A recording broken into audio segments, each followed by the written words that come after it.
et niribal L.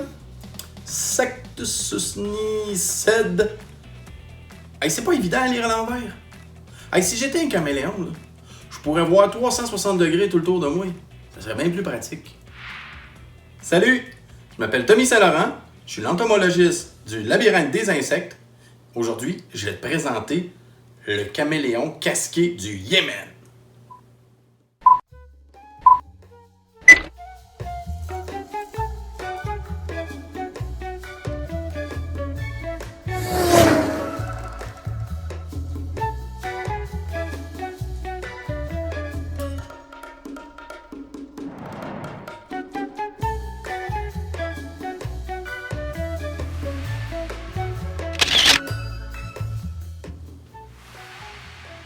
Oui, comment ça mesure, Roméo?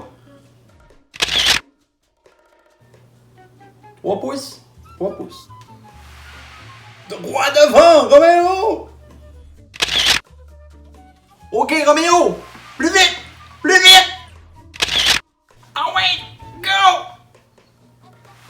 Roméo, non, c'est pas une bonne idée! Je verrai rien! Je sais, toi, tu vas voir, mais t'es pas capable de tenir les poignées du VTT. Roméo, non, on va faire un accident. Je verrai rien. T'as pas tes licences pour conduire un VTT.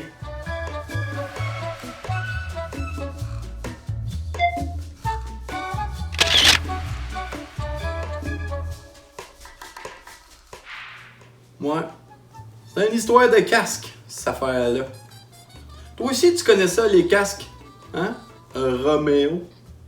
Je pense qu'on t'a appelé Roméo, hein? Parce que ton casque, c'est une affaire de séducteur. Ouais.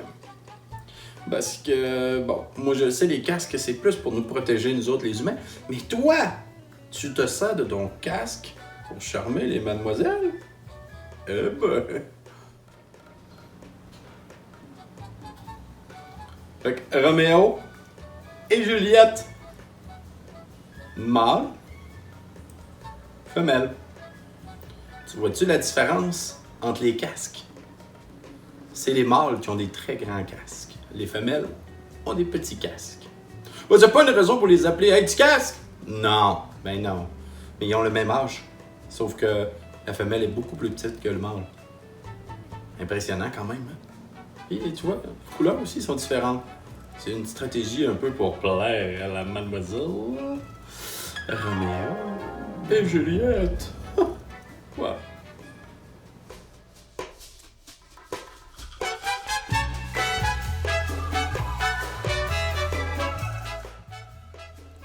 Quand on prend le temps de regarder les petites pattes des caméléons, on se rend compte qu'ils sont fascinants. Oui, ils sont pas tout à fait comme les autres animaux.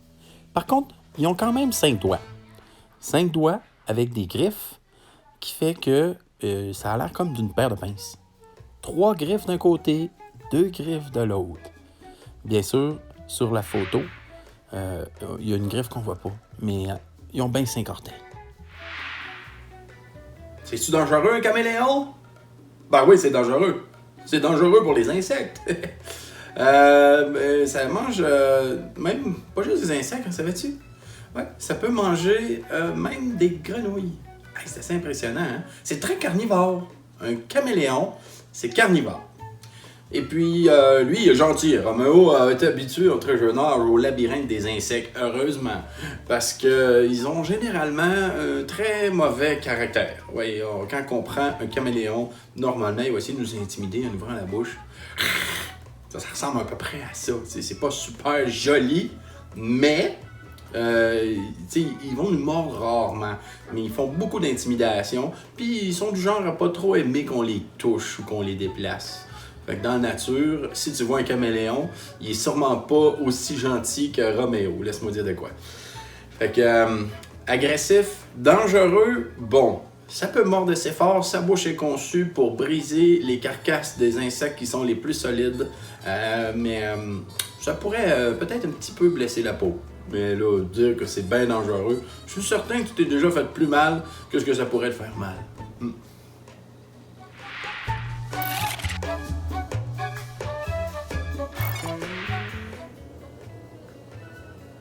Tu le vois-tu? Tu le vois-tu pas? Parce qu'il paraît qu'un caméléon, ça change de couleur. Ouais, ben des fois à la télé, on écoute la télé, ils deviennent rouges avec des points bleus, carottés. Non, ça se peut pas. Ça se peut pas. Mais oui, ils changent de couleur. Ils changent de couleur, mais pas tout à fait comme ce qu'on t'a montré à la télévision. Les caméléons ont certains mécanismes qui leur permettent de modifier la couleur de leur corps en fonction avec leurs émotions. Fait qu'ils peuvent exprimer à un autre caméléon une colère ou une provocation. Oui, tu vois, le casqué du Yémen, lui, ses couleurs sont un peu spéciales. Il y a comme ces bandes-là, ici, obliques, comme ça. Ces bandes-là peuvent devenir la même couleur que le restant de son corps et quasiment disparaître. Il peut les rendre très foncés. Mais là, au point de devenir picoté, là, non. Mais c'est vrai, ça change un peu de couleur, ouais.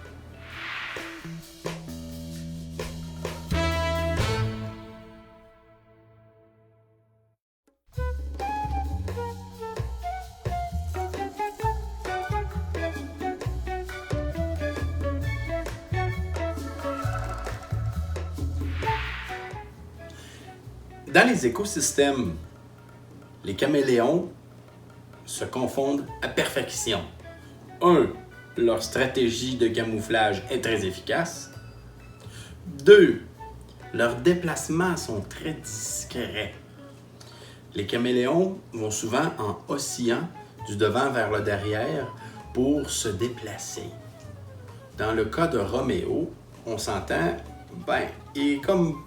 il se sent pas ben obligé de se camoufler ou d'utiliser la stratégie de déplacement. Mais, je vais te montrer quelque chose de trippant. Les caméléons, ça me fait penser un peu aux singes. Parce qu'ils passent d'une branche à une autre, souvent. Et le temps qu'ils vont traverser d'une branche à une autre, ce qui est fascinant, c'est qu'ils vont utiliser une sécurité. La sécurité d'un caméléon, c'est sa queue. Il peut rester accroché avec sa queue, pareil comme un singe.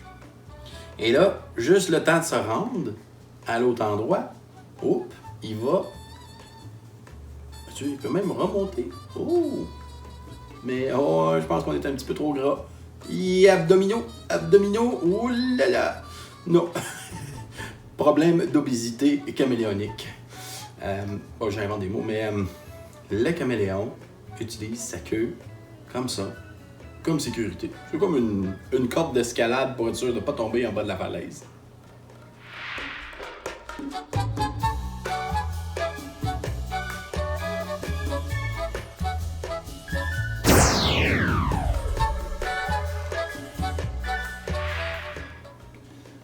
Les caméléons, c'est des reptiles qui sont fascinants. Il y en a qui ont été même des vedettes dans des films. Roméo porte le nom de Pascal dans un certain film de Walt Disney. Moi, là, les caméléons, je te jure, c'est le reptile parfait pour faire aimer tous les autres reptiles, parce que tous les reptiles sont fascinants. Hein? Mais le caméléon, quel charmeur de ces dames! J'espère que tu as aimé la capsule. Hein? Je te dis à la prochaine.